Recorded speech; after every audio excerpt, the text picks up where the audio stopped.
Iki nama.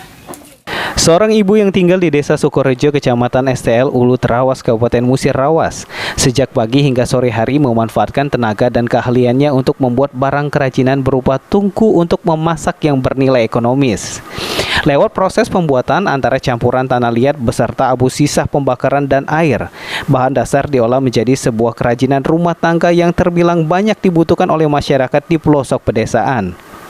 Setelah itu tanah yang sudah diolah selanjutnya dimasukkan ke dalam cetakan karung dan dilakukan proses pembentukan dan penjemuran sampai kering selama sepekan, hingga nantinya disusun dan dibakar menggunakan kayu api. Bikin tungku. Prosesnya? Seminggu. Sampai dimasak itu jadi. Untuk pemasarannya seperti apa? Ya, yang besar 150, yang sanu 40, yang kecil sendiri 20. Ada yang ngambilnya ke sini? Ya, Kemana aja dijual itu? ke desa-desa. Musim pandemi kini seperti apa Bu penghasilannya Bu? Ya, agak mengurang sedikit. Berapa Bu kalau boleh tahu rata-rata per bulannya?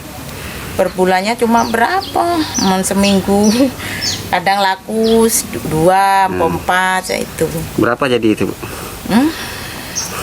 Ya sedikit lah, kurang. Tidak seperti yang belum corona. Tetap bertahan jadi Bu ya, Ya, dengan usaha ini Bu? alhamdulillah bertahan, inilah cuma penghasilannya. Pengrajin pun mengaku untuk pemasaran, para pedagang biasanya mengambil sendiri ke rumah pengrajin dengan harga jual berkisar 20 hingga 150 ribu rupiah sesuai ukurannya. Adi Arianza, PAL TV.